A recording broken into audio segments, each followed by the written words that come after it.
Hey y'all, welcome back to my channel. We're just gonna be chit-chatting and me doing my makeup per usual. My daughter's birthday party was such a success. It was awesome. It was amazing. It was like her first really big birthday party that she had, where it was like, first of all, it was out here at my new home. And it was just a blessing. It was so much fun. It was a lot of work, but I think she had a really good time. It was Encanto themed, and she had kids there. My sister came down with her husband and her kids, and they just had a blast. And it truly was. It was such a good day. It was beautiful weather all weekend. Beautiful weather that day. I just thank God, like, everything just worked out. And even if it hadn't worked out, just like the minuscule things that maybe like I just would have had my panties in a bunch for like, oh wow, like not a big deal. I think one of the things like I was stressing over was the fact that like I hadn't shredded enough cheese for the mac and cheese that I was making, you know, stuff like that. Or like we ordered like life-size cutouts of like Louisa and Mirabelle didn't come from Amazon. It was just Louisa. Things like that. Like, there was no need to stress. It was such a wonderful event, and everybody had a really good time, and all the kids had a good time, and we had great food, and we fellowshipped, and got to celebrate my daughter. It was just a wonderful day. Wonderful day. We're still on the road to cleft palate surgery with my daughter. October 11th is her pediatric like fitness test in order to, like, before she goes into her like big surgery where she gets put under, she has to go to her pediatrician, and they have to, like, she has to get a walkthrough and make sure that she's okay, make sure that she, just like a full checkup, make sure she's deemed fit enough to make it through surgery or to like get put under. So that's October 11th, and then her surgery is October 16th, and then yeah, it's coming up. Okay, so today something interesting came out a couple days ago, and I really do want to address it because it does ring, it is like my life. It's not as like serious, not, I don't want to say serious, but okay. So Kerry Washington came out, like Kerry Washington from Scandal, like Olivia Pope from Scandal. She came out talking about how she just found out that her father that she thought was her biological father is not her biological father. And like basically how her parents kept it a secret. And she wrote this book, like I think it's called Thicker Than Water or Thicker Than Blood or something like that. And basically, yeah, she one of the big stories that she talks to is about the fact that like she thought her father her entire life was her biological father, and in fact she was a product of insemination 40 something years ago, and how that affected her relationship and what that did for her mental psyche and all that kind of stuff. So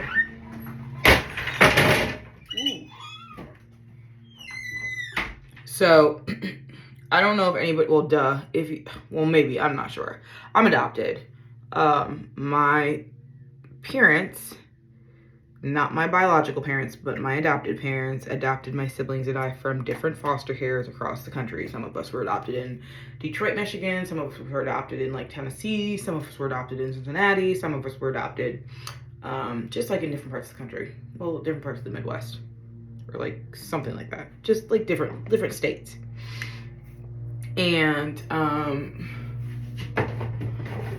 I just kind of want to talk about my experience, because adoption is very different across the board for different people. Adoptees experience all different types of things. Even within my own family, my different siblings from different foster cares have experienced different things. Now, one of the things that's very, very stark contrast different between Kerry Washington's story and mine is the fact that like my adopted mother, she started telling my siblings and I from like the time we were old enough to know that we were adopted. There was like no hidden secret. There wasn't anything. Like, as soon as we were old enough to understand what adoption meant, the fact that like she was not our biological mother, that was something that she stressed. And one of the things I remember specifically, one of the conversations we had, I can't remember how old I was, but we were no longer in Michigan, because I was born in Detroit, Michigan. That's where I was adopted. And then when we were like third grade, we moved from Detroit, Michigan to Cincinnati, Ohio. But I remember distinctly one of the conversations I had. My mom told me, she was like, I never wanted to keep this a secret, or it to be a secret. One, I didn't ever want you girls, I didn't want you children growing up ashamed of the fact that you were adopted. And I never wanted somebody in like her family, my mom's family, to ever feel like they had like something to hold over her as like a secret. In her words, she put it as like, I never wanted you to hear something at an event that I knew that I hadn't told you. So she was like, I'm just keeping this out in the open. You're adopted, and that's just, it's not anything bad. It's a beautiful thing, but this is the truth. I am not your biological mother. And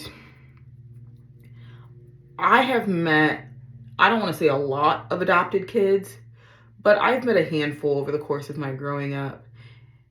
And obviously they know because they were told that they were adopted.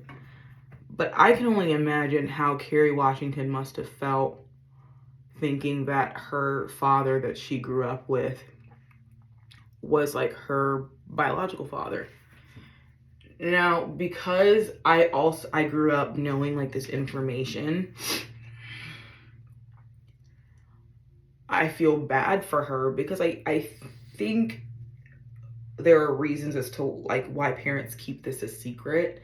And I one of them is for their own protection, and they don't want to risk getting their heart broken taking care of this child that they adopted, and then them risking this child not wanting to stay away from their biologicals their entire life. Which also, my adopted mother, she said, if you ever want to find out who your biologicals are, I have all the paperwork from the adoption. It will not hurt my feelings if you want to go look for them. I will help you. So she was always very open about it. I can't imagine like thinking one thing about your family your entire life and then like finding out that that's not true, because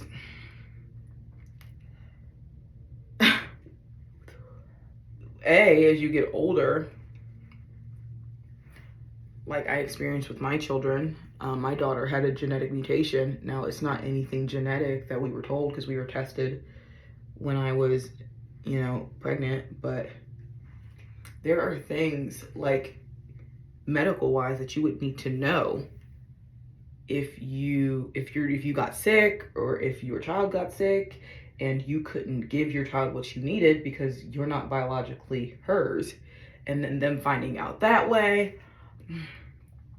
It's just, I feel for Kerry, because you just grow up thinking everything is one way, and then you find out that it's just not true at all. It sounds like Kerry Washington had loving parents. It sounds like they weren't trying to be rude or trying to be divisive or trying to be selfish, although being selfish is, I guess, something that could be argued. Self-serving. It seems like they were really trying to do what was best for Kerry based on like how she's talked about this.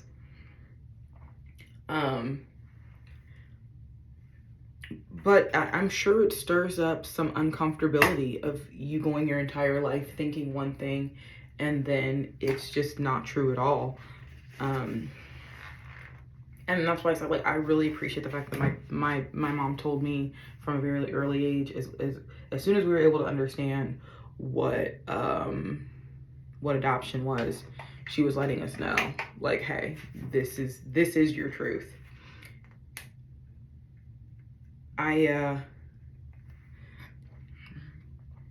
I've never ever wanted to find my biological family. I don't really care for them. I don't really know. I mean, I think that I've had some, I don't want to necessarily say identity issues, but I think just like growing up and knowing that, like, I was put in foster care as soon as I was born.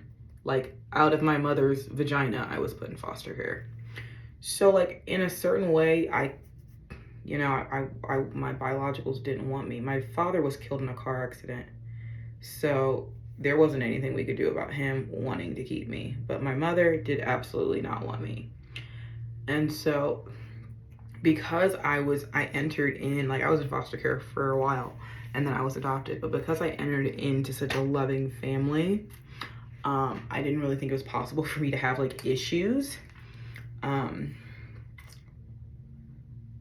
Because I experienced, after foster care and I was adopted, I experienced just really consistent, stable household, something that most foster care kids just don't ever get. And because that was like my new norm and that became my life, I never really thought it was possible for me to have, like, issues from being adopted or my biologicals putting me in foster care. I didn't think it was possible for me, so I never had issues with drugs or alcohol or addiction, or like, I didn't get pregnant. I didn't get pregnant until I was 28. I went to school, I went to college. I guess any of these, like, outward signs that, like, you would not necessarily expect from kids in foster care or had been in foster care, but signs of trauma or anything like that, I guess I never showed. And so I always thought growing up that, like, I was exempt from that. But, like, my issues in terms of, like, attachment issues totally make sense in terms of, like, my lack of dating, my lack of wanting to date, my lack of wanting to get close to men, all that kind of stuff. Like, that became how I realized I really was impacted. So I never really felt like I had, like, issues, right? But then, like, when it came to, like, dating and stuff and, like, being around, like, committed relationships, that was where I realized my issues were, from not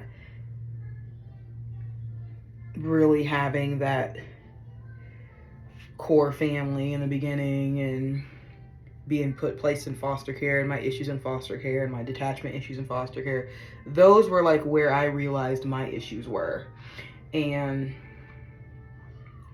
so I guess for me it was nice to know that the reasons why. If Carrie had, like, issues or anything like that, which I think there's, well, I don't know. Insemination's different because she started off in the household that she was in, that she was born into. Now, her father wasn't her father, and maybe there were traits about her biological that she got that maybe she couldn't really identify with her, like maybe her mother didn't have and her father didn't have, but she couldn't identify as to why, because she had always been in that household. So I think it, parenting is so different, and it's so nuanced, and, like, adoption just adds a whole nother level of that, because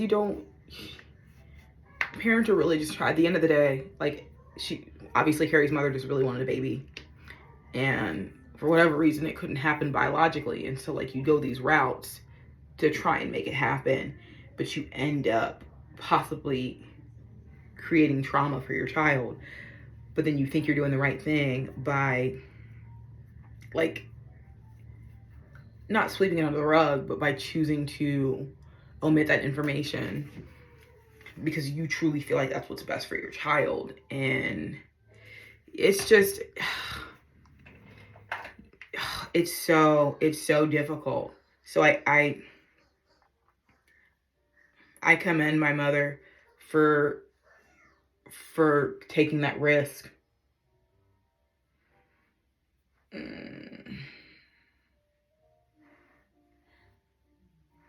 That had to be so scary.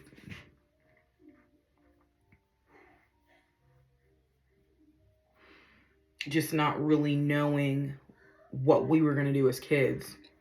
You know, so a lot of adoptive parents really try their best. That's why the whole, like, Colin Kaepernick situation really pissed me off, because his parents did absolutely everything they possibly could to give Colin Kaepernick this normal life. Certainly a better one than he would have ever had if he would have stayed in foster care. And they were just doing the best they could. And here comes Colin, because the media tries to warp you into thinking something. It's just, that's why it really grosses me out. Kerry Washington talks about how she really truly believes what her parents did. They made decisions. They weren't trying to be mean. They weren't trying to be self-serving. They were trying to do what was best for their child. And, you know, my parents were trying to do what was best for me. They chose a different route. And I think I appreciate that.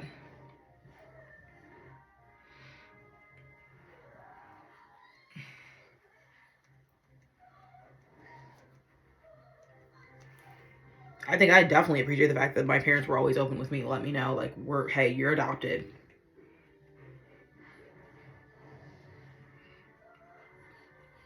Because at the end of the day, even if I, let's say, wanted to go find my biological parents, there's that trust there. They risked the fact that I would want to go find my biological parents. They risked heartbreak once again. And they risked it every day. I mean, my parents are my parents. I'm never, ever, I don't care what DNA says. My biological parents are not my parents. Not in this world or the next. They're just not. And so I appreciate the fact that they risked risked the fact that, like, I could have made another choice to go be like, oh, I want to go find my parents. I want to go find my parents. My parents are not biological. My parents are my parents who raised me.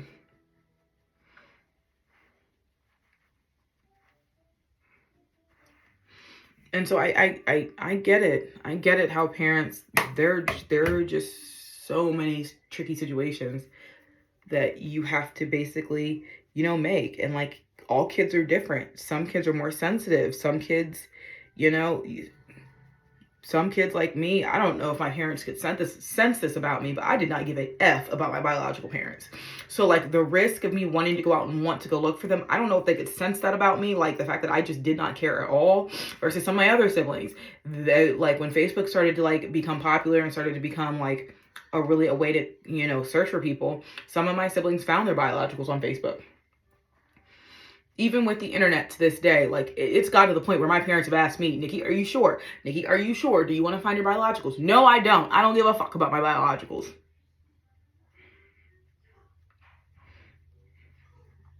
Supposedly I have, like, a brother and a sister out there. I don't care. My siblings are the siblings that I grew up with, that I shared my life experience with. The fact that I have a brother and sister out there, great. I'm happy for them. I hope their life's well. I don't wish any ill will, but those are not my siblings. That's not my family. My family is the family that I grew up with. It. I celebrated my birthdays with it. I went to school with it. I moved with it. I did all these things with it. That's my family. So it's a very, very difficult, slippery subject to talk about. And first of all, I commend Kerry for talking about it, because I'm sure it's painful on some levels.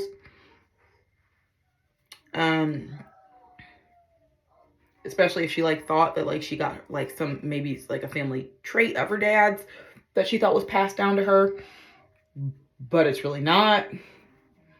There's just, there's just so many different things and so many different like levels about it. But like, that's my experience being adopted. That's my experience. And like, I thought I was going to adopt. Like, before I had kids, I was like, oh yeah, I'm adopting, because like, I was like, I'm not going to be in a relationship with a man long enough to like settle down and have kids. Like, commitment really scared the F out of me. It really did.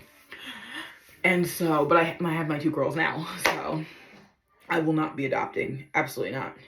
That, I think adoption nowadays, just with children, with the parenting out there, with the amount of access to drugs and access to information, I think with 2 biological girls of my own, I absolutely will not, I would not put my family at risk, which I think nowadays, with all the technology and all the ability to be able to find people, in my opinion, it's a risk to adopt. Now, if I didn't have any children, I could absolutely see myself fostering, but that it would just be me. I wouldn't feel like I would be at a certain level putting myself out there as a risk. And that would be my choice to make as an adult. But with 2 girls that are babies, absolutely not. Those that's over with. I will not be adopting or fostering. It's just too big of a risk. I don't know who these people are. I don't know where they're coming from. A lot of these people have parents that are drug addicts or alcoholics or abusers. I'm not opening my family up to the potential of them coming to find me and my kids and my household. Absolutely not. It would not happen. Those days are over. And it was something I really, really considered doing. Like, for years, I remember telling my mom, like, I can't wait to adopt. Like, I think it would just be the biggest blessing in the world now because I'm adopted and I can like pay it forward somehow. No. It would not happen anymore. It's just too big of a risk. And with girls, with the fact that I already have 2 little girls, nope, those days are done. It's not something I would ever put, like, risk putting my family in jeopardy for. Nope. All right, so that's my little spiel for the day. I will see you guys later. Oh, like and subscribe to my channel, guys. I think I'm talking about like some really good topics now. I'm getting my hair taken out in like the next like 2 weeks, so my wig reviews will be coming back. Between everything that happened with, my pregnancy and being in the NICU for 3 months, and moving and dealing with like the hospital with my daughter, I just took myself out of the game, and now I'm ready to come back. So my wig reviews will be coming back. All right, guys. Well, I will talk to you later. Bye.